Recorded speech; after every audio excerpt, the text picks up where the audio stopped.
I'm Kyle Salmon. And I'm Corey Astle. Welcome to Conservative Minds, a podcast dedicated to examining conservative intellectual history to determine the core values of American conservatism. What does it mean to call yourself a conservative? What did it mean in prior times, and how did we get where we are today?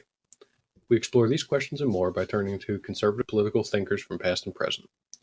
Each episode we select readings and conduct a discussion to share with you our investigation. If you want to join the discussion, like us on Facebook or follow us on Twitter at ConsMinds. It's at CONSMINDS.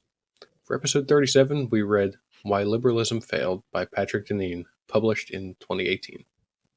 Born in 1964, Patrick Deneen received a BA from Rutgers University in 1986 and a PhD in 1995. Just as a quick side note, that's 9 years of PhD training. That's a long time. All right, he taught political philosophy at Princeton from 1997 to 2005 and at Georgetown from 2005 to 2012 when he joined the faculty at Notre Dame University. He's the author and editor of several books and numerous articles. His teaching interests focus on the history of political thought, American political thought, and the role of religion in politics.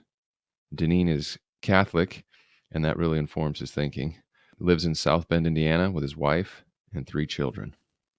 So, last episode, we read von Mises on liberalism. Liberalism meaning classical liberalism, free market, individual autonomy.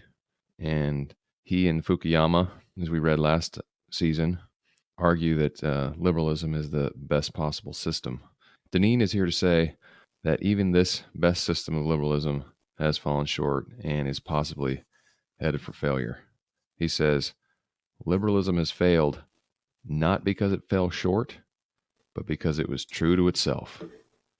A political philosophy launched to foster greater equity, defend pluralism and different cultures and beliefs, protect human dignity, and expand liberty. Well, in practice, it actually generates titanic inequality, enforces uniformity and homogeneity, fosters material and spiritual degradation, and undermines freedom. He says the ruins it has produced are the signs of its very success. Is a pretty provocative claim. And so his bottom line here in this book is that liberalism has failed because it succeeded in its mission, but because it succeeded, the gap has grown between what the ideology claims and the lived experience of human beings under its domain. I think this is a pretty provocative book. He had many, many interesting insights that we're going to unpack today that I found fascinating. Yeah, it was really it was something reading this right after von Mises because it's a real whipsaw effect. I still had that last episode in my mind as I'm reading this one, and it's we're going back and forth. But it's interesting because they're both very clear writers. So it was kind of a pleasure to read. Sometimes we read these books and it's a little fuzzy. Deneen is very orderly at laying out his thesis here. And I think if we look back at von Mises' point that liberalism was not a universal ideology of life, it was just a way to organize government and economy. I think Deneen's taking that point and saying, yeah, but in doing so, it's so efficient at that it really pushes everything else away. And the kind of background values and virtues on which liberalism depended as it rose to prominence 200 years ago and 100 years ago are now so degraded by just contact with the universal ideals of liberalism that they're fallen away, and what is left is a people who are living a complete life based on an incomplete system. Yeah, so let's unpack this a little bit. So he starts by telling us, on the one hand, on the individual autonomy, civil liberties, he says liberalism was premised upon the limitation of government and the liberation of the individual from arbitrary political control. But government has now expanded into every area of life: surveillance and control of movements, finances, and even deeds and thoughts. So these civil liberties that we cherish and highly value, such as individual conscience and freedom of religion, of association and speech, and self-governance, well, these have each been extensively compromised by the expansion of government activity. And the expansion continues largely as a response to people's felt loss of power over the trajectory of their lives, is what he's arguing, in so many distinct spheres, leading to demands for further intervention by the one entity even nominally under their control, and that's namely government. And our government readily complies, Hmm. moving like a ratchet wrench, he says, always in one direction, enlarging and expanding in response to civic grievances, ironically leading in turn to citizens' further experience of distance and powerlessness. So when it comes to the liberation of the individual, we actually need the government to impose it, right? I mean, and he's Yep. going to argue this even further, but we have to have the government step in. And let's step back and think about the state of nature, that we're autonomous, individuals before government. And we talked about this again last week with von Mises, and we came together to form government in order to protect one another from each other. And what Deneen is arguing is that's exactly what's happened.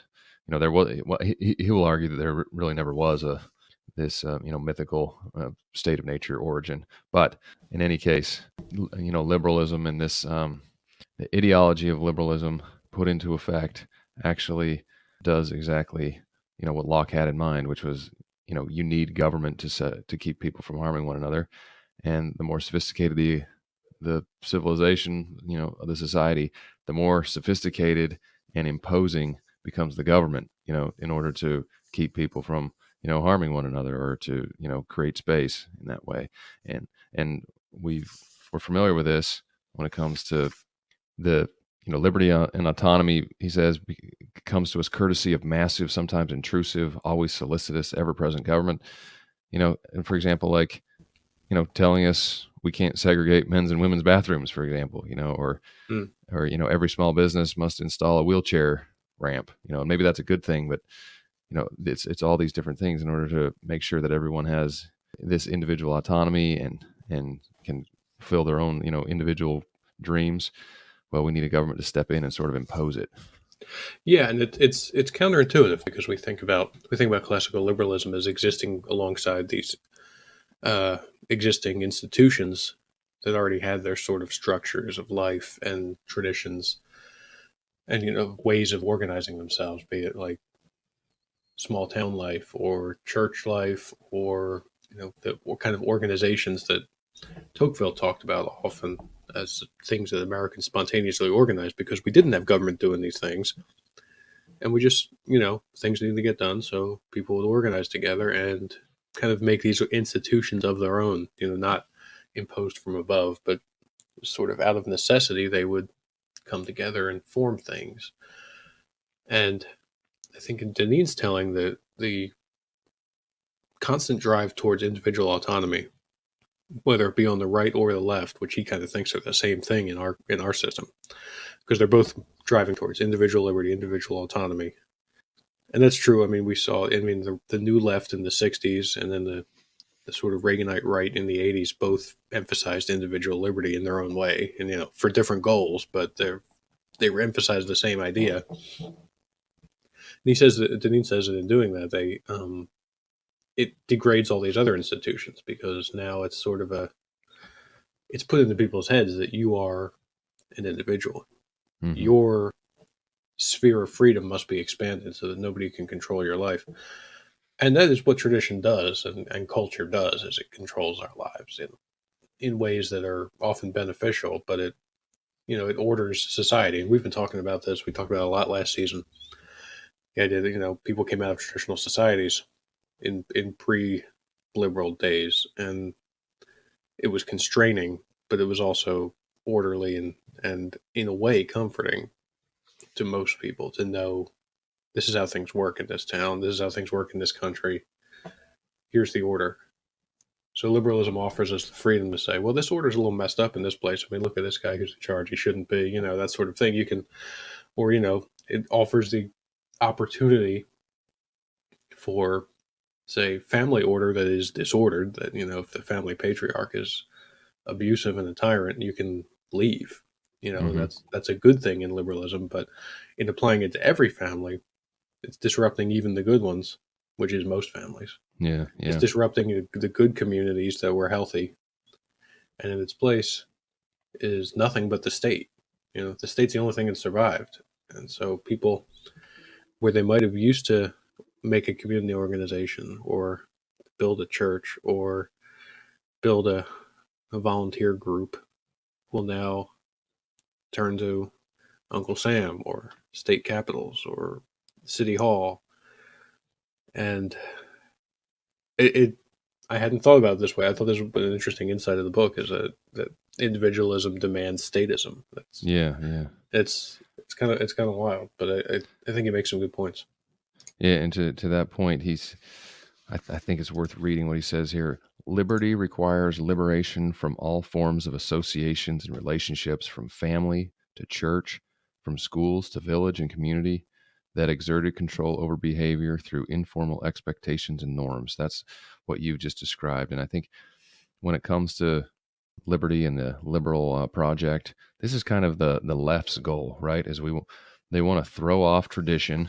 But what he says is, with the liberation of individuals from these associations, there is more need to regulate behavior through the imposition of positive law.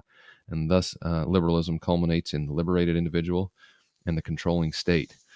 And I found that hugely insightful too.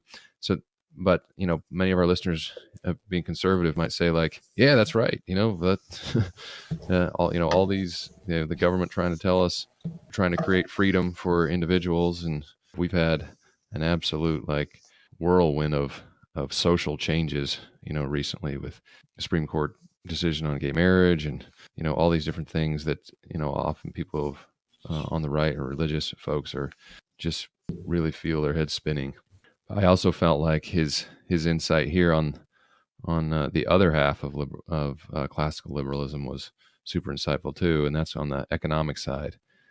He says there always has been and probably always will be economic inequality, but few civilizations appear to have so extensively perfected the separation of winners from losers, or created such a mass apparatus to winnow those who will succeed from those who will fail. This is something we've talked about Mm-hmm.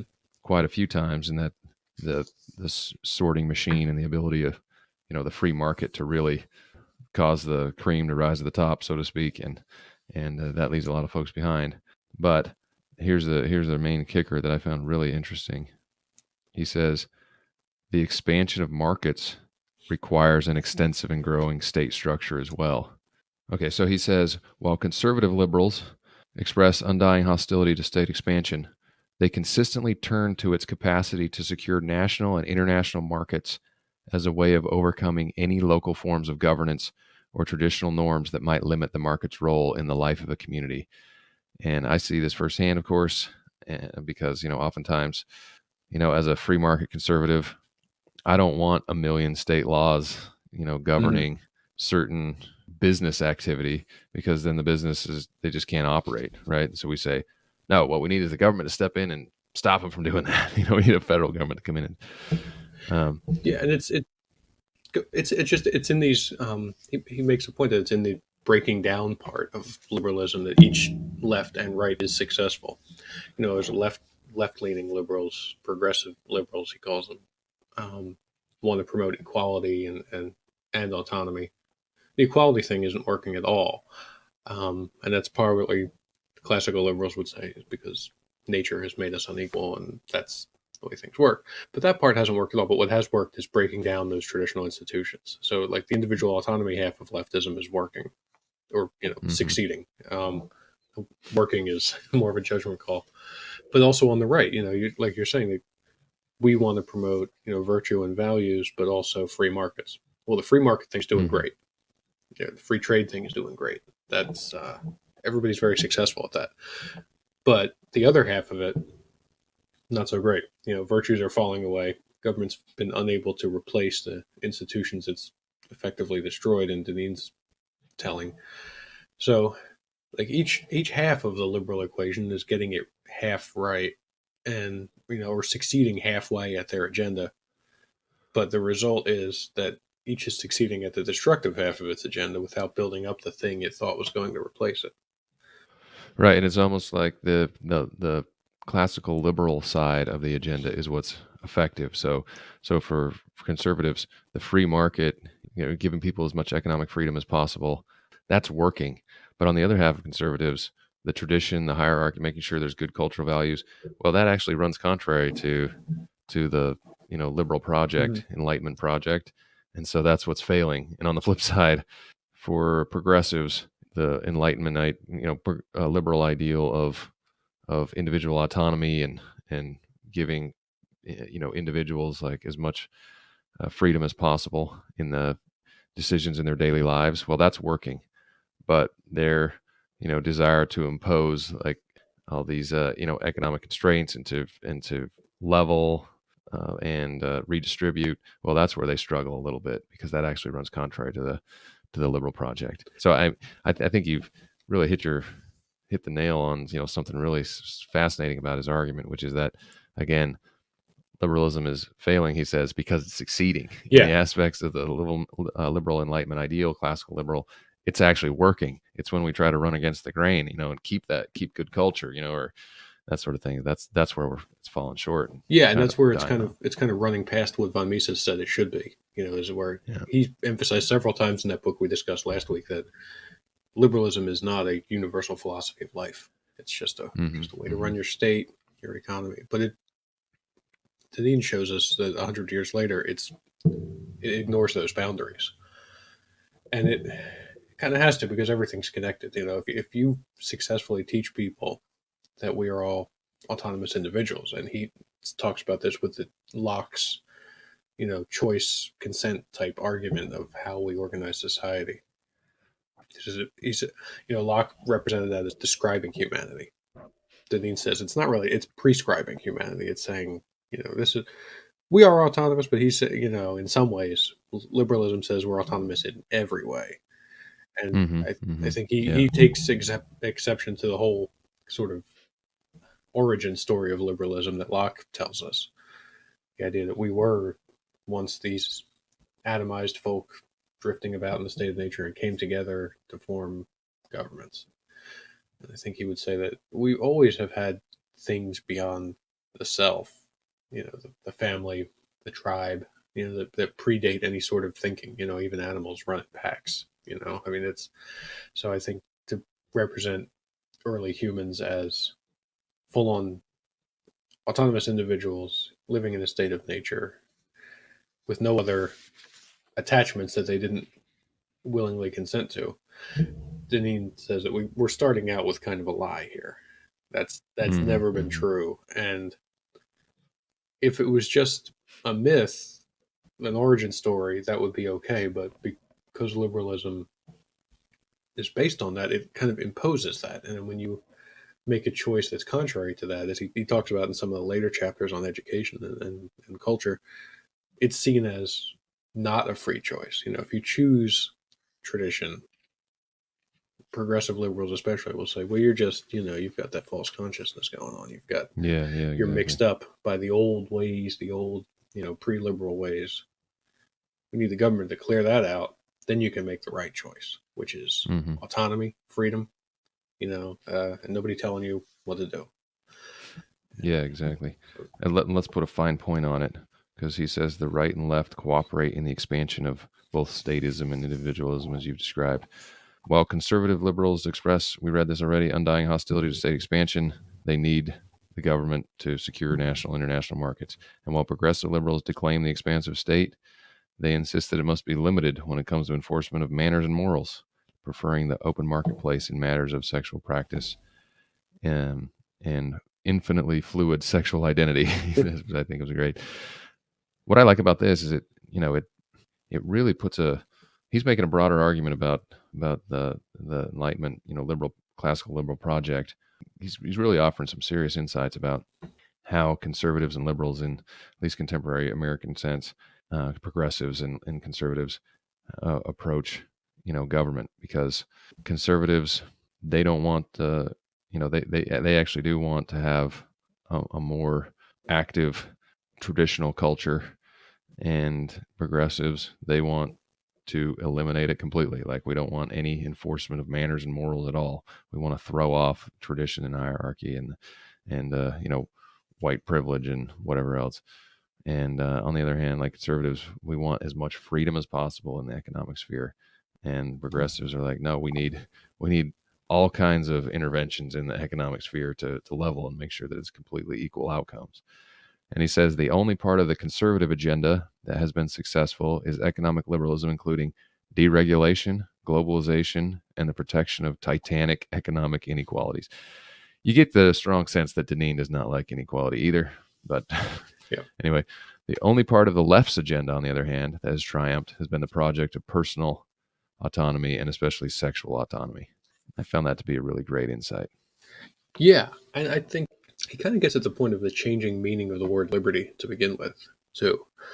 Because when autonomy, it made sense in the original definition of liberty, too, which, besides having this background of virtue, it meant not just the absence of ruler, it meant self rule, Mm-hmm. and he talks a lot about how in Enlightenment times, the whole point of education and of learning was to learn how to rule the self, to, you know, constrain the sort of destructive desires that all of mankind has, to live a virtuous life. And that having learned that, you don't need a king or a parliament or a church bearing down on you and making you behave. Mm-hmm. That if we're all educated in liberty and in the good virtues and the classic virtues, then that self rule will replace government rule, and we can all we can differ slightly on what exactly that path to virtue is, just as we, from the beginning of this republic, have always had different religions and different cultural, ingredients that led to this American culture. But those things had to be there because it wasn't just libertinism that the founding fathers wanted. It was just trusting us each to abide by the virtues that they all recognized as good. So as that dies away, as that autonomy expands so much that people question even those basic things that had persevered for thousands of years, even those virtues that the ancient Greeks identified and early Christians and other leaders and philosophers had kept. As that passes away, then we do pass into sort of libertinism, which is that sort of infinite sexual smorgasbord that he was talking about. That sort of and also that market smorgasbord. That sort of because I think he thinks that the free market, the real free market, the kind of like libertarian free market, is also antithetical to humanity's traditions because it Mm-hmm. is. I mean, it's you could call it an advance, which I think in most ways it is, but it's different than the way our ancestors lived. There were always rules. If you read medieval history, there's rules about how much a person could be paid for his labor, and it was set in law. Or where it wasn't in law, it was deeply in custom. That you get a pound a year or whatever. Or 2 shillings a week. It was set, and people had a sort of cultural basis for that, and it got disrupted because of inflation and different things. But it was the free market was not the place where civilization was built. We built toward that, but I think his point is, in destroying that, it's similar to destroying the other traditions that bolstered liberalism in the beginning. Yeah, I mean, basically what he's doing is highlighting the downsides of the free market, Mm-hmm. right? I mean, we, I think you and I clearly see the benefits of the free market in von Mises last week and Milton Friedman. Economic freedom has built this amazing civilization. We're doing a podcast over the internet. How do we maintain the old Downton Abbey style economy where you had rich landowners and then just a bunch of servants? Well, we would never have the abundance that we have now, and so it's amazing. And I'm a huge proponent. But Deneen is going to highlight the realistic downsides, and in several of our other readings, Alan Carlson on the family, and others, there is a downside to all this, and that is it pulls people apart and creates a economic man, and what that means is it kind of tears at communities, and we lose some of the value of working together in the same fields, or getting together to raise a barn or something like that, and instead we have very specialized careers, and that actually has a degrading effect on the culture. I think he overplays it a bit too. The idea of supply and demand, the basis of the free market, is true, and it's something that you see all over the world. No matter how many governments try to suppress it, you see it in pre-modern societies. I mean, I think he's kind of harkening back to this pre-modern idea, like I was talking about, of a more regulated market, regulated by custom and whatnot. But then you also, if you read history, you see things like after the worst incidences of the Black Plague in Europe, where a third of the population died. Mm-hmm. One of the problems you see in the aftermath of that is the peasants realize that their labor is now there's less supply, and they start demanding more money. They Mm-hmm. start moving to cities if they can, and then the feudal lords sort of think like, you can't leave. You can no. This is the rate. Our grandfathers and great grandfathers paid this rate to your grandfathers and great grandfathers, and that's it. That's the custom. That's tradition. And even these people who were not educated people, they're the peasants. A lot of them were, but they still understood this thing that, like, wait a minute, there's only one of me where there used to be two. Maybe you could kick in a few more shillings and spread the wealth around, because now all of a sudden I've got the advantage.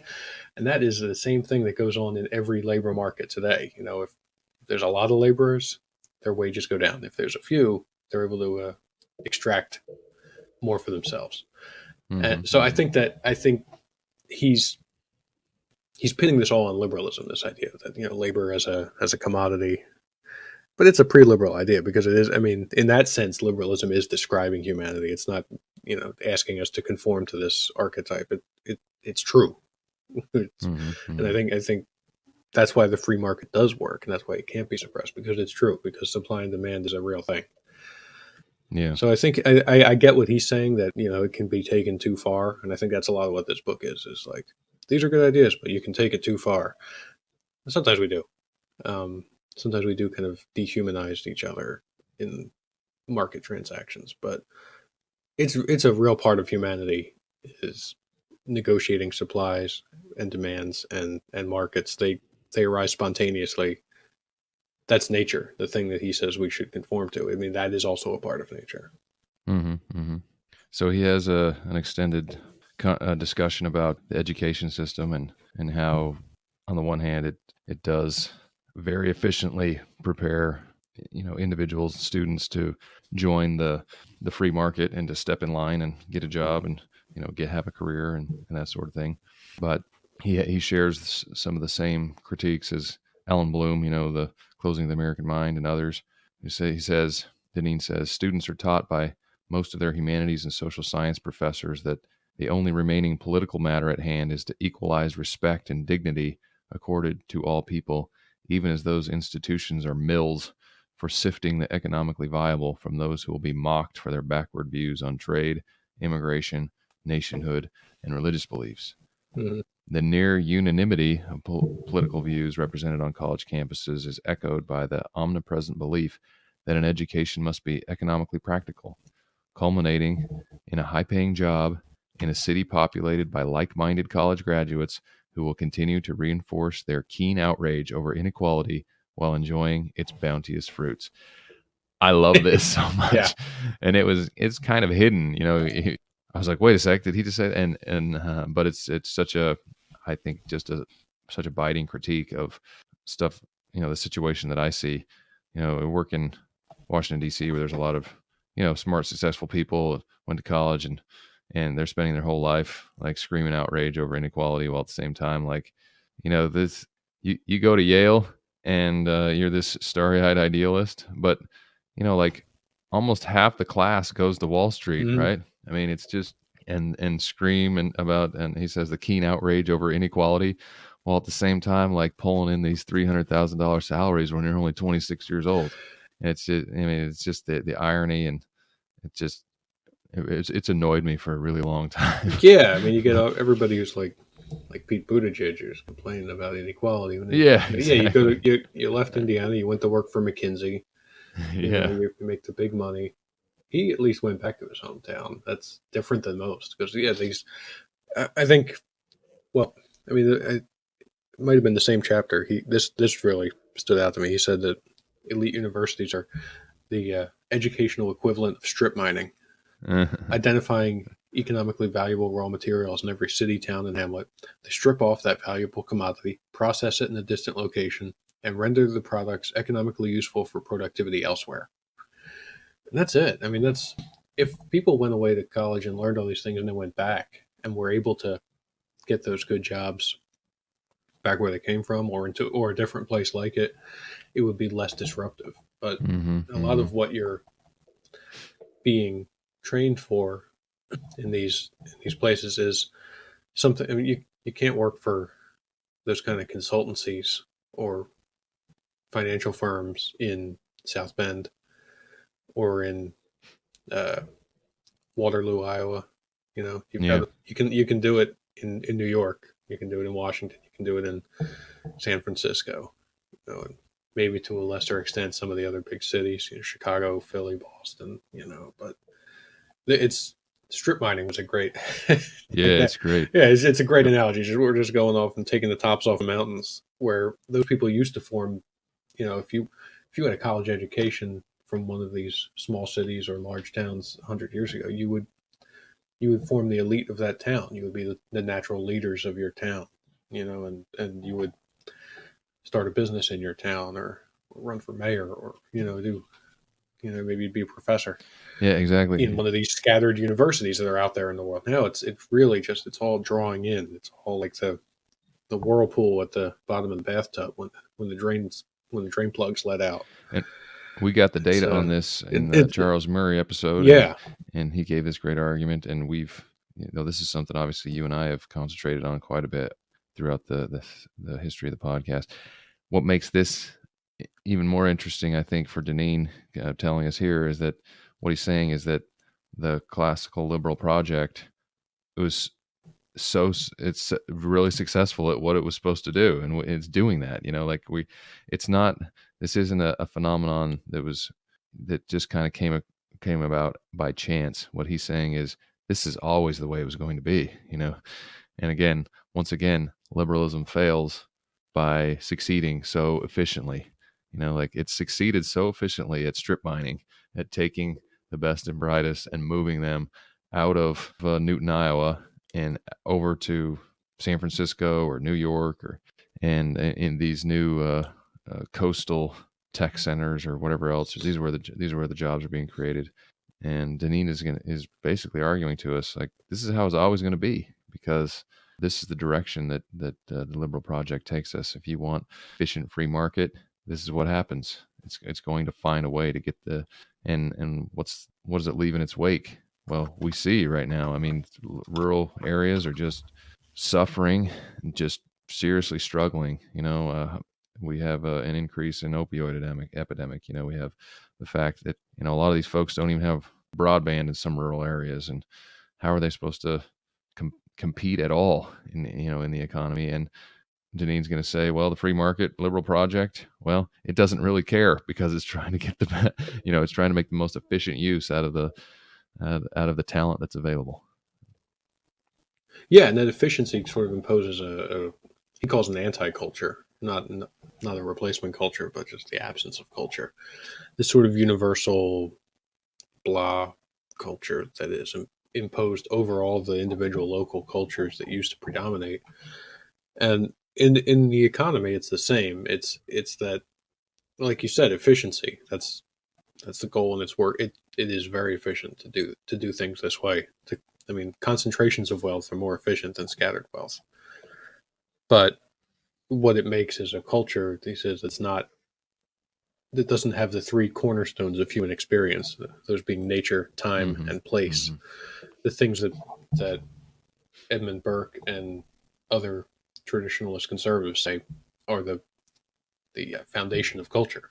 That things are different in different places and across time. We have Burke talked about the traditional culture being a sort of conglomeration of past, present, and future, an agreement among all generations to continue certain things. And liberalism and its timelessness is not timeless in the lasting forever sense, but in the absence of time, in the fact that now is what's important. And the progressives will talk about the future. Um, they'll never talk about Mm-hmm, the mm-hmm, past. Conservatives sometimes talk about the past, but even many of us are really more about what's good today, and especially in the economic spheres, what's good. It's not about building something. It's about getting that profit, beating expectations, pleasing the consultants that we've gathered here from around the country and concentrated in New York, and that sort of rootlessness of the anti-culture is that what really Deneen sees this as a significant problem. uh-huh.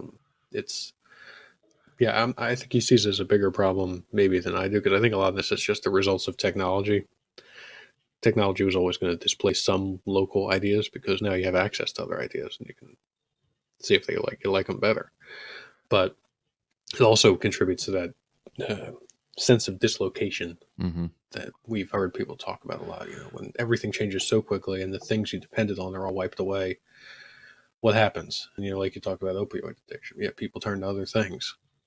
People who can't handle it, they break and they turn to substance abuse or they turn to insane ideologies. They go Antifa or they Uh-huh. go they Yeah, go alt yeah. right. They go fascist or whatever, and it's because we want something. And liberalism, as Deneen tells it, is the primary driver in knocking away those somethings. Mm-hmm. So, And along with on the economic side is also on the side of culture. He says that the liberal project creates this monoculture. It's very efficient at creating this monoculture where mhm. folks on the left they want to, it's a celebration of diversity and we need, multiculturalism and that sort of thing. But what he's going to say is actually by, sort of celebrating all that, what's really happening is that the liberal enlightenment project, it's creating a single monoculture. He says liberal legal structures and the market system mutually reinforce the deconstruction of cultural variety in favor of a legal and economic monoculture. Liberal individualism demands the dismantling of culture, and as culture fades, Leviathan, that's the big government, waxes and responsible liberty recedes. Liberal culture is the vacuum that remains when local experience has been eviscerated. The homogenous celebration of every culture effectively means no culture at all. And isn't that amazing? Because I think, if I listen to my parents or grandparents, it just seemed like when they were younger, they had their own little enclave of Mhm. there is a kind of a broader American culture, but they all also had their own little enclaves of local cultures and based maybe around a religious group or an ethnicity that quite a few folks live together in the same community, and they had those. And what's happening with the free market and with this focus on civil liberties and individualism, what happens is that that again there's positives for those, but the downside is what it starts to do is just tear at those local cultures and create this one monoculture that's my kids don't have like a local culture. Instead they have whatever's on TikTok, which the whole country, Yeah, all 10-year-olds are watching or whatever else, you know what I mean? And so yeah, it that's just has true. it's just a very efficient at not only strip mining the brightest and the best, but also it's very efficient at sanding down and really destroying any local culture at all. And that's a big loss, I think. And what it also means is all of a sudden we no longer feel that kinship to someone close, because what difference does it make if you live, I mean, what real difference in culture, at least, not in economic opportunities, but in terms of culture, is there that much of a difference between, like Pennsylvania and Virginia? I mean, Mhm. not Yeah, anymore. not I much. mean, there probably used to be quite a You bit. But used to be a big deal, yeah, but now and that's why you hear that sometimes on the left. It's like, why are the states important? We're all it's the same country. Who cares? yeah, right. But And it, people it don't used even to pay be attention to very local important. politics or state politics anymore. And Yeah, this is the main reason, because it's not as pressing. It's not as important. yeah, and just the efficiency of the distribution of that culture or that anti-culture. I mean, you made me think of. I once was looking at National Geographic years ago, an article about the Gobi Desert, and one of the pictures. Was in some guy's pretty primitive dwelling with like a one room kind of joint, very looked like a traditional kind of dwelling, and then on the wall was a poster of Allen Iverson. Oh, wow. Yeah. And I was struck by that back then. It's kind of stayed with me. Like, how did this dude, this Mongolian guy in the Gobi Desert, how does he know about the NBA? And why does he care? Yeah. But he does. And, like the NBA is huge in China now. And we saw that some of the problems with that recently. But even back then, I was like, wow, this is amazing that American culture has circled the globe. Not because, we didn't airdrop those posters in there. It wasn't like our government said, here, we got to promote basketball. It's just people, technology, and markets have made this stuff available. And there's probably that guy's grandparents might be like, why are you messing around with that stuff? Who cares? That's not our thing. But yeah, the the liberal world has been extremely efficient in distributing, whatever it wants to distribute, and Well, let's think about clothes, for example. I mean, yeah. does the Chinese premier also wears a suit and tie? Mm-hmm. And I mean, the kids in Bangladesh are wearing T-shirts that say Nike on them or something like that, and Well, yeah, they're making them too. and making them. Yeah, that's true. Yeah, so, but the traditional clothing, and Mm-hmm. even food is changing. I mean, I know in China they eat Chinese food, but more and more every day, the sharing of cultures. On the one hand, on the left we'd say sharing of cultures, multiculturalism. What Deneen is saying is like, nope, it's the destruction of culture, headed towards a monoculture. Yeah, it's just going to be McDonald's everywhere. Which I like McDonald's, but I get why you might be annoyed at it if it's not your culture, it's not your food, and all of a sudden they're moving in and everybody likes it and they're forgetting about the old ways. It's discomforting. It makes that sort of anomie that we've been coming back to again and again. The sort of Mm-hmm. feeling of dislocation.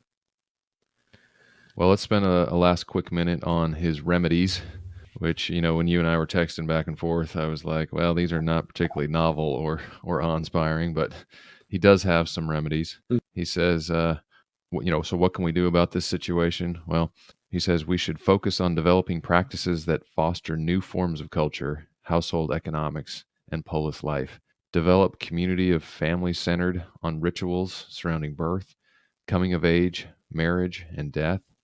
He says that the ability to do and make things for oneself should be prized above consumption.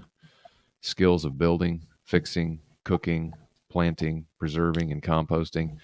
What we need today, he says, are practices fostered in local settings, focused on the creation of new and viable cultures, economics grounded in virtuosity within the households, and the creation of a civic polis life.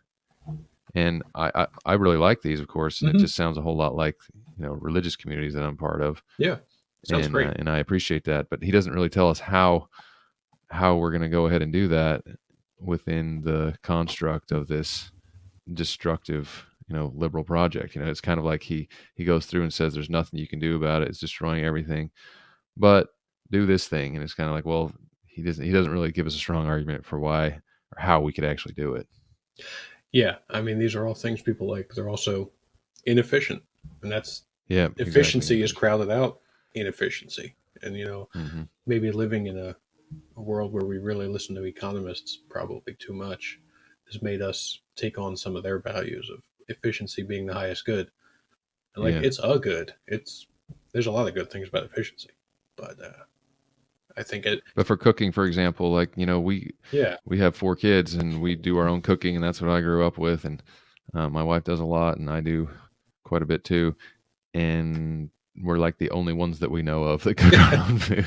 yeah, Even the neighbors who have kids, they buy their food every single, they buy dinner, and probably most of the listeners, maybe all the listeners of this podcast, they buy their food from a restaurant or something like that. So when he says, these types of things, cooking, for example, should be prized above consumption, I do prize it, yeah. I do too. but there's a lot of people who don't, because they're like, yeah, home cooking would be, I know it would be better for me, but I don't want to take the time to do it. I Yeah, don't need and to. when everybody's working too, it's tough. I mean, that's the other thing. It's more efficient.